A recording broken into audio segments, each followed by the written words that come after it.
had sex 3 weeks after I met her. He got my Go name right upstairs to tattooed the on my attic. neck. You got his name tattooed on your neck 3 weeks after We ain't even met had him? sex yet. No, no. I don't act like a father towards the child at all. Yes, he does. Why do you think he's denying? He's denying for Tyler. You're not ready for this. Two different toddlers, both named Stephen Makin Jr., one man denying, two women fuming, and Judge Lauren looking like she needs a stress tea. Ms. Puckett swears Mr. Makin fathered her son while he was off and on with Ms. Glover. The stakes, lineage, pride, and a whole lot of side-eye. Buckle up. This case is already a 5-alarm mess, and we're only in the opening statements. Good day, everyone. Ms. Puckett, you claim the defendant, Stephen Makin, fathered your child while in a relationship with his current girlfriend, Ms. Glover. Mr. Makin hits us with the opening dodge, claims Ms. Puckett has 5 kids by 5 dads, and he refuses to be number 6. Then he insists they didn't even sleep together until months later, but also says there was a protection malfunction. Sir, what is this? A hardware recall? Judge Lauren's face says, try again. You can feel the tension climbing, and we haven't even met Ms. Glover yet. If we didn't have sex till like 3 months after, I wouldn't even have sex. But you did have sex Me with her. and Miss Glover, we wasn't together at the time. Did you use protection? Yes. Ms. Puckett paints a very different picture. Dating vibes, gifts, money when needed, and the big one. He rubbed her pregnant belly looking all proud. And yes, she brought receipts, a photo of that belly rub moment. I mean, look at that. You don't rub bellies like a proud papa, then act brand new in court. Drama at its finest, folks. A girlfriend that he was off and on with? No. So in your mind, what was this thing you all had? Well, we was dating. He was treating me real good. He buy me stuff. He gave me money when I needed it. Makin's counterpunch? He says she was sleeping around, and his evidence is his friend's gossip. Not a text, not a timeline, not a screenshot, just barbershop whispers. Judge Lauren basically says, this is a court, not a rumor mill. Ms. Puckett is not having it either, side-eyeing him like, be serious. The credibility gap is doing acrobatics. Are those your hands and your jacket? Yeah. What do you have to counter this evidence that Ms. Puckett is presenting? Then Judge Lauren drops a masterclass on names and legacy. Giving someone your father's name is about lineage, not chaos. 2 little boys running around, both called Stephen Makin Jr. Talk about messy. You can almost hear her thinking, sir, fix your life. The courtroom energy turns from petty to serious in 10 seconds flat. Have 2 young men running around this world called Stephen Makin Jr. No, it's not funny. Both have your name, and coming from a family. And boom, Ms. Puckett produces messages. She says that, right before court, Makin promised that if the child was his, they'd all move in together, her kids and Ms. Glover's baby included. A blended family plan from a man who's denying paternity? The math is not mathing. Everyone leans in. We're about to see those receipts close up. Not 2, right? So now this is serious. Last week, before we came to court, he sent me a message. Would you like to see that? He sent me a message off of Facebook saying that if it was his, Judge Lauren reads a text straight off the page. If the child is his, they can make love till the sun comes up. Sir, poetry hour? He sheepishly admits it's his text. You can feel Ms. Glover's eyebrows hit orbit. I mean, just look at his face. Nervous smile like a kid caught sneaking snacks before dinner. Jerome, will you please hand that to me, please? So this piece of evidence is a text. yes. From Mr. Makin. Birthday drama next. Ms. Puckett testifies Makin came to the hospital, asked the baby's name, and insisted on Stephen, his name, then had the nurse witness the documents. That's bold. Naming a child after yourself and later saying wasn't me is Olympic-level audacity. The nurse witness detail? That's the kind of detail that sticks. Okay, all right. Is that a text you wrote, Mr. Makin? Yeah, I wrote it. Let's move forward from this. Take me to the day you actually gave birth. Makin's version is different. He says he looked at the baby, said he had things to do, and left. No signing. Judge Lauren gives him that, sir, be for real look. What things exactly? Laundry? Controller batteries died? The court doesn't run on vague errands and nervous chuckles. The tension's thick enough to slice.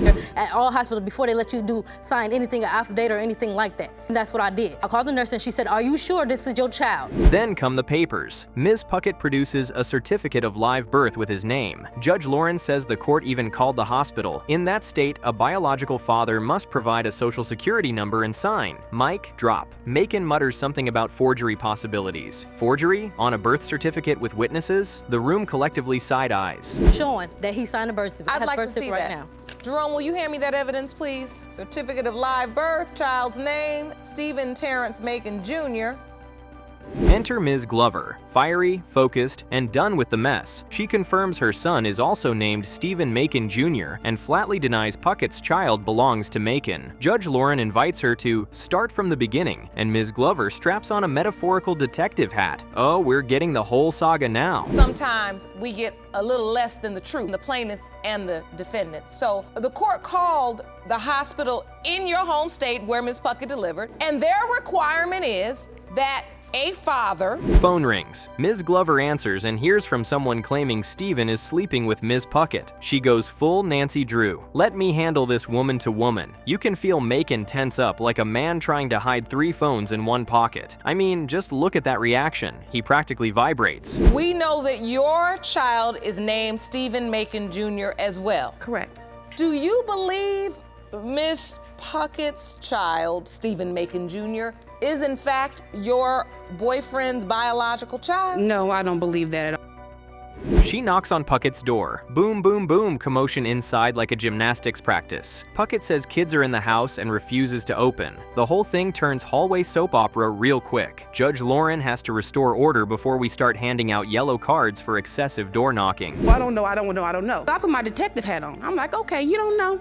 Let me find out. So I'm minding my own business. Steve's phone is ringing. Ms. Glover vents. 6 years with this man and I never got his name tattooed. She met him and got inked in 3 weeks? Whew. Judge Lauren notes, people do foolish things when they're in love. And also, Stephen had to be with Puckett enough to inspire a neck tattoo. Ms. Glover ain't buying it, but that point lands. Let's get some order. Let's get some Literally order. an obsession. So you were there. It's sickening. You know, I've been with this man 6 years. I ain't never thought about getting no tattoo on me. Then Judge Lauren checks Ms. Glover's intentions. Are you trying to completely discredit Puckett at all costs? The room goes quiet. Judge pivots to Makin and lights him up. You're in the middle like you had nothing to do with it, when you have everything to do with it, and everybody's got your name. Ouch.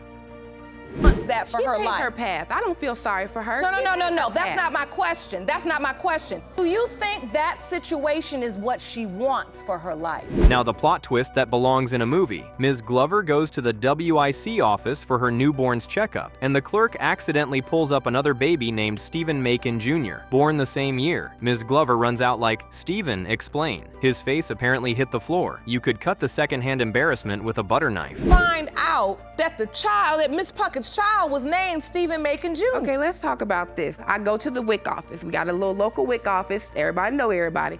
We circle back in court. Stephen, was that really the first time you heard another child had your name? He claims yes. Ms. Puckett snaps, calling that a lie, saying he already knew and even signed at the hospital. The contradiction alarm is screaming. At this point, I need popcorn and a flowchart. Named her baby after you. And I mean, he looked devastated like me. I mean, literally, he dropped down like you got to be. Judge Lauren steadies the room and goes procedural. Before any results, she asks Ms. Puckett if she has doubts or was with anyone else during conception. Puckett stands firm. No doubts, no one else. You can feel the air change. This is the final breath before the plunge. Even Makin's nervous grin has left the building. Were you with anyone else? No, when I was with Mr. Makin, I did not sleep with nobody else. That's her So, friend. when I open these results, I'm not gonna be surprised. No, Your Honor. Right, Jerome? Here we go. Cue the drum roll. The envelope comes out. Judge Lauren reads, in the case of Puckett versus Makin, when it comes to 2-year-old Stephen Makin Jr., the entire courtroom holds still. Ms. Glover locks in. Ms. Puckett grips the podium. Makin's eyes dart like Wi-Fi on one bar. This next line will rewrite somebody's life, instantly. It's 2-year-old Stephen Makin Jr. It has been determined by this court. In the case of Puckett versus Makin, it has been determined by this court, Mr. Makin Sr., you are his father. Ms. Ham walks in determined to prove Mr. Kisner is Zayden's dad, while her mom, Ms. Willen, is tired of playing daddy when he dips. Judge Lauren frames it fast, and the room is already spicy. Doubt, past mistakes, and an 11-month-old at the center. Drama overload. Hello, Your Honor. Hello. This is a case of Ham versus Kisner. Thank you, Jerome. Good day, everyone. Ms. Ham, you are here today to prove to Mr. Kisner that he fathered your 11-month-old son, Zayden. Right away, Ms. Ham says says he's there physically, not financially. No steady job, not doing enough. Judge Lauren swivels to Mr. Kisner. Have you been there? His answer wobbles. You can feel the tension start to simmer.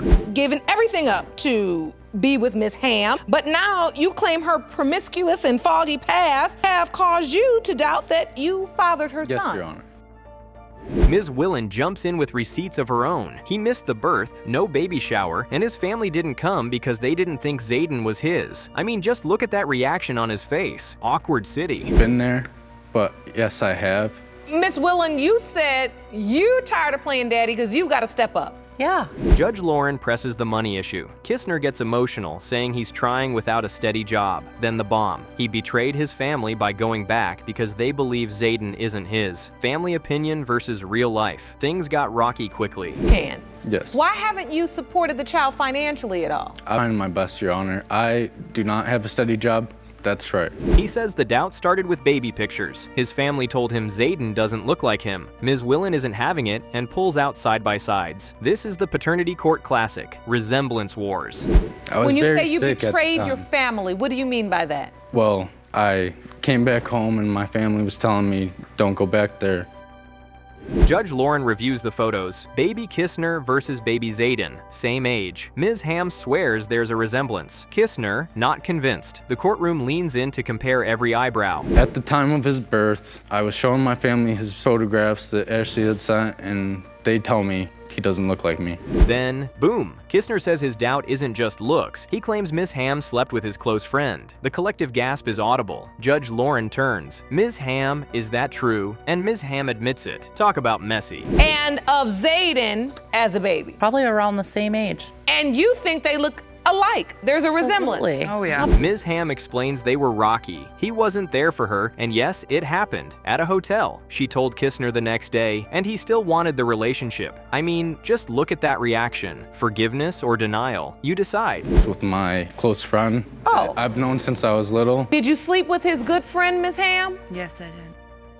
We get the "we told the truth and tried again" chapter. Kisner says she changed and stepped up as a mom. Judge Lauren checks. Anyone else? Ms. Ham says she was taken advantage of at a party months before. The room goes quiet. Heartbreaking stuff. Played as a boyfriend or No. doing what you need. So why I broke is up it you with chose him. to date? I broke up with him and then Why his friend though? I don't know. We went to a hotel for one day. And Judge Lauren asks the hard question. With drinking and drugs that night, does she remember everything? Ms. Ham says yes. She knows what happened and told him. You could cut the tension with a knife. Is that true, Mr. Kisner? Yes, that's true, Your Honor. I believe that Miss Ham could show me change, and, she did. Now mom speaks as the exhausted backbone. They're both living in her home, young and insecure, and she's the one holding it together. It's giving playing house without the house energy. it was in September. And Your Honor, where she can I was please at. say something? Yes, ma'am. She was in a bad place.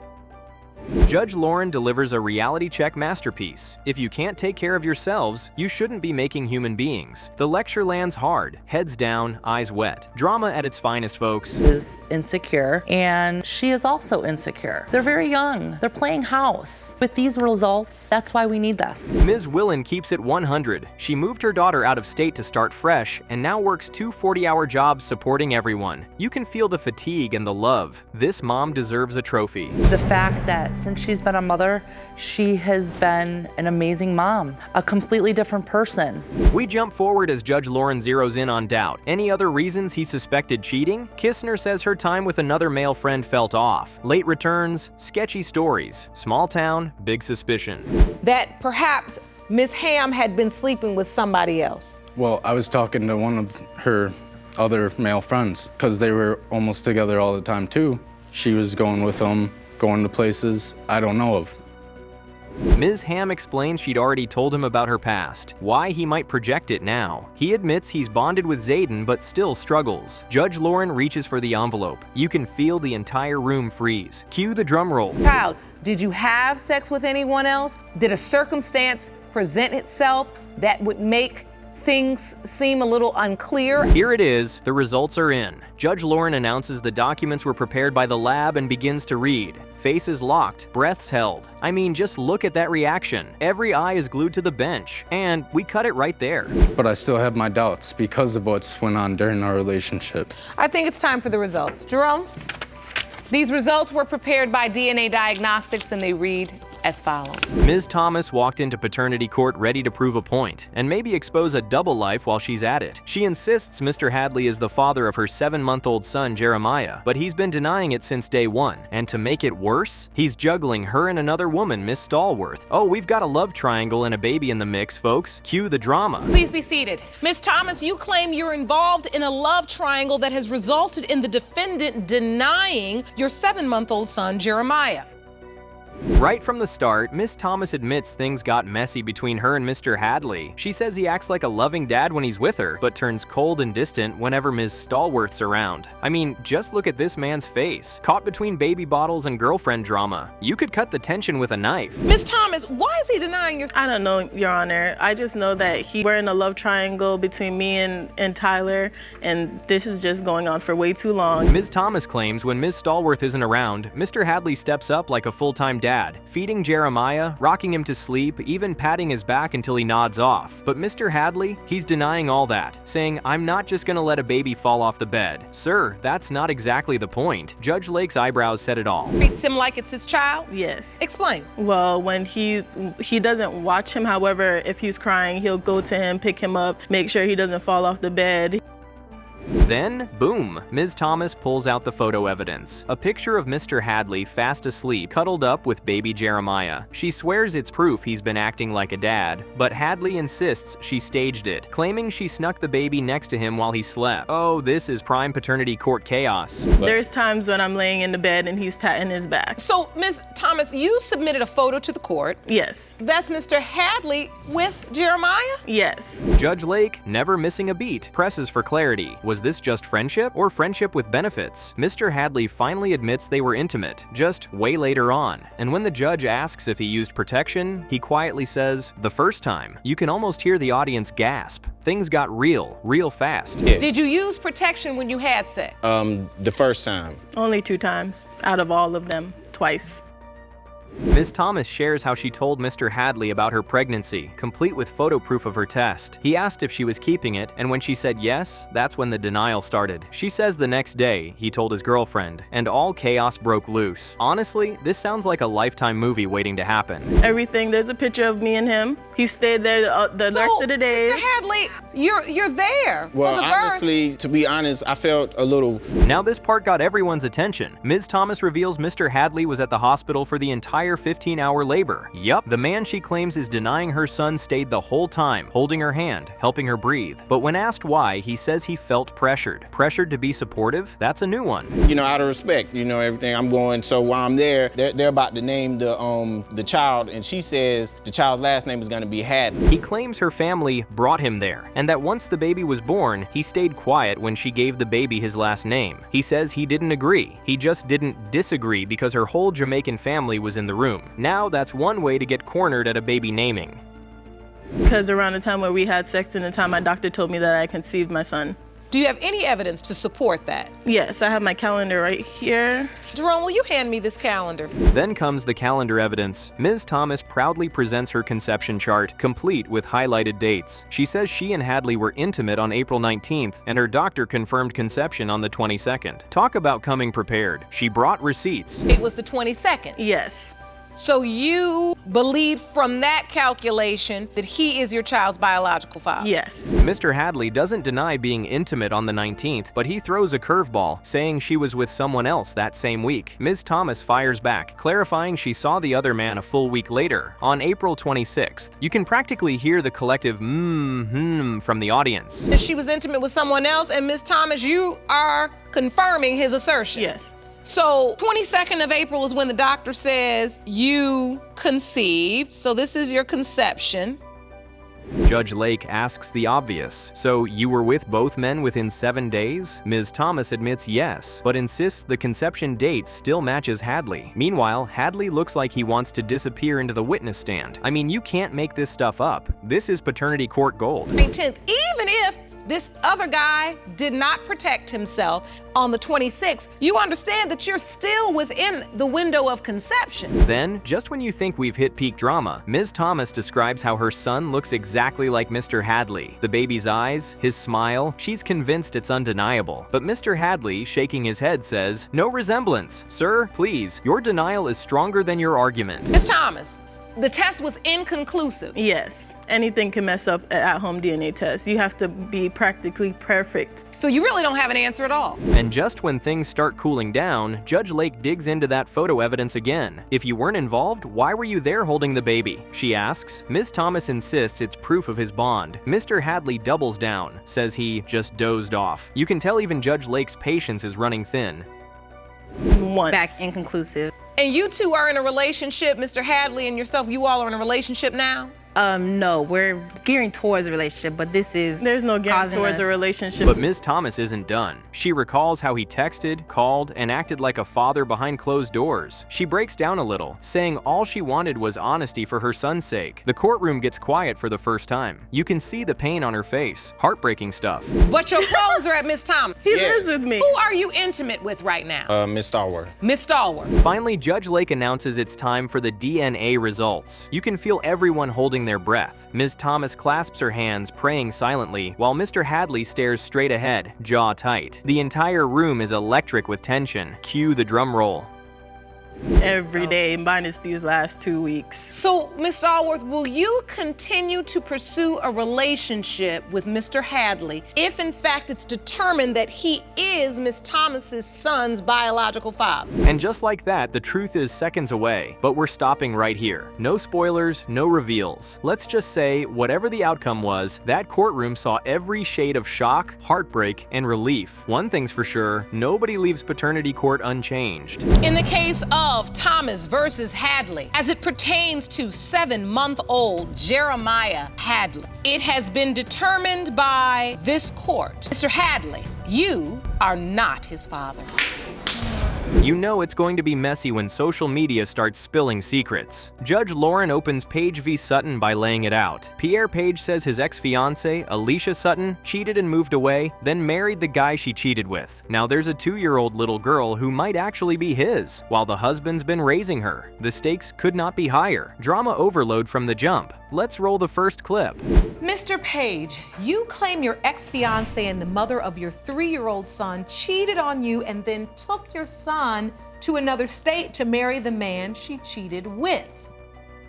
Right after the intro, Page explains the breakup. He says Alicia confessed by pretending it was her friend's question, and when he realized the truth, he broke down. He talks about working 10-hour shifts to support the family, then getting blindsided. I mean, just look at his face, pure hurt. You can feel how much he loved her and how fast it all fell apart. Can anyone else feel the tension rising?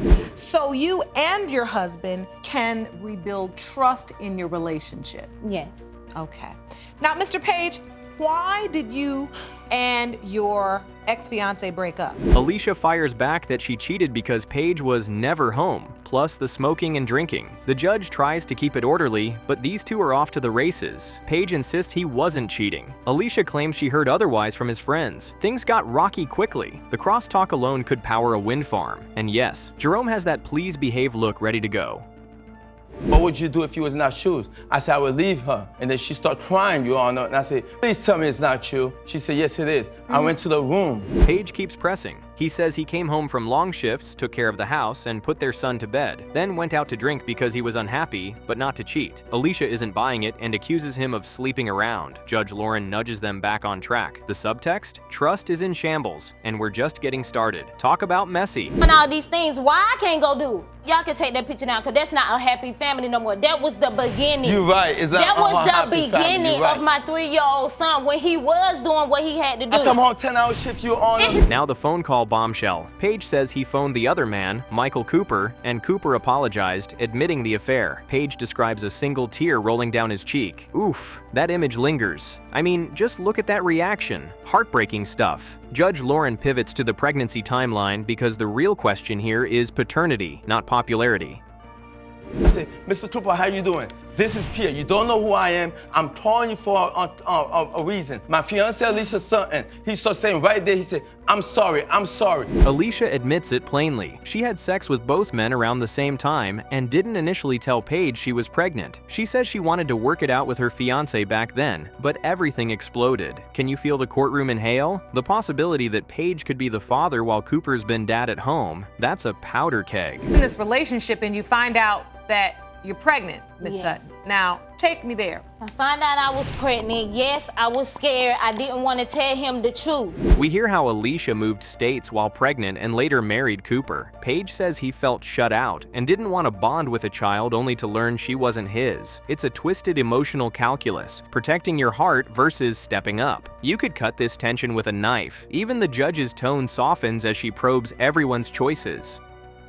So my role at that present moment was upside down. And then I met somebody in Haiti trying to find love. Married. Didn't tell Yana, this the thing. Love. He told me he was going to jail. Judge Lauren brings in Mr. Cooper. He's calm, steady, and says, she's mine, because he's raised this baby for 2 years. That conviction is strong. Paige interjects that Cooper once said the baby wasn't his. Cooper flatly denies it. The clash is quiet but sharp. I mean, just look at their eyes. Two men staking claims on love and truth. Why you have either doubts or confirmation in your mind that you are the biological father. The judge confirms. The marriage has taken hits over this paternity cloud. Alicia says she just wants this resolved. Paige accuses her of caring about money. Alicia pushes back that she won't keep any child from their father. Judge Lauren refocuses everyone. Today is about identity and a child's right to know. Cue the drumroll building in the background.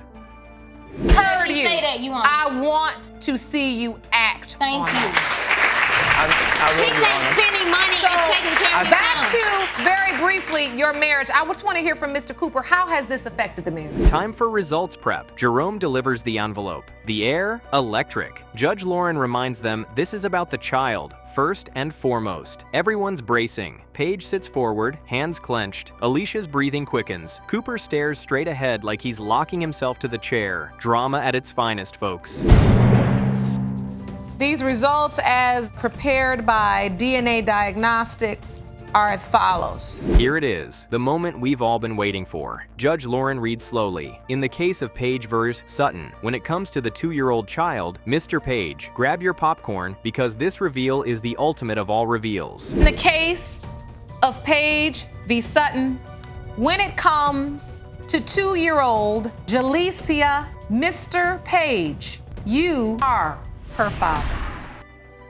Imagine searching for your daughter for over 3 decades, only to track her down on Facebook, and she looks you in the eye and says, "You're not my father." That's where we begin. Mr. Danny Fritz believes he's the biological father of Ms. Angel Agee. Angel says her father is someone else entirely. The stakes? 35 years of questions and 1 DNA test away from the truth. Drama overload.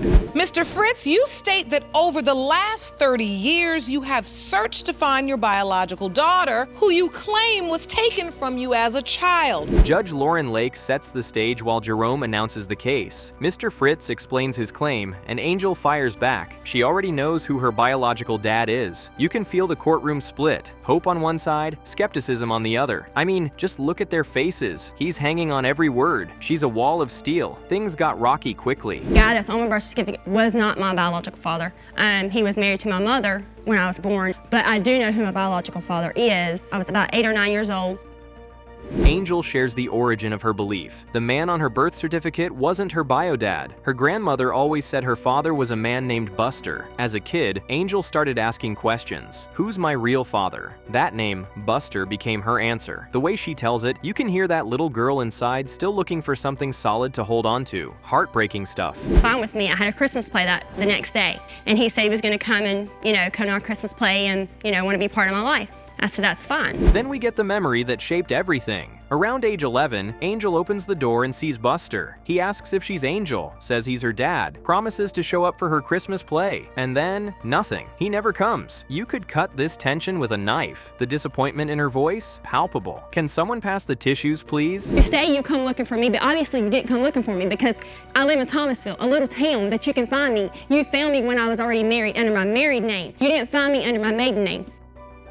Angel doubles down. Buster vanished, but the ache never did. As a teen mom and young wife, she tried finding him again, wanted her kids to know their grandfather. Still no luck. So when Mr. Fritz suddenly appears decades later saying, "I'm your dad," Angel isn't buying it. Her guard is sky high, and frankly, who can blame her? That's a picture of Angel sitting on my father's lap and a picture of her sitting with my mother and father when she was May I see those pictures? 2 years old. These are pictures of a baby that you say is Miss Agee. Mr. Fritz drops a bomb. He says he searched for Angel for 30 years and even escaped from prison once just to see her when she was a baby. Sir, did you just casually admit a prison break? This episode said, "We do plot twists here." Fritz pleads that he tried, that he's always tried. The emotion is real. You can see him fighting back tears. Well, I tried and I couldn't find you. When you say you tried, Mr. Fritz, how did you look for her? Okay, when I went, knocked on the door and I went down there to find her. When I got there, the trailer was empty where she lived at, okay?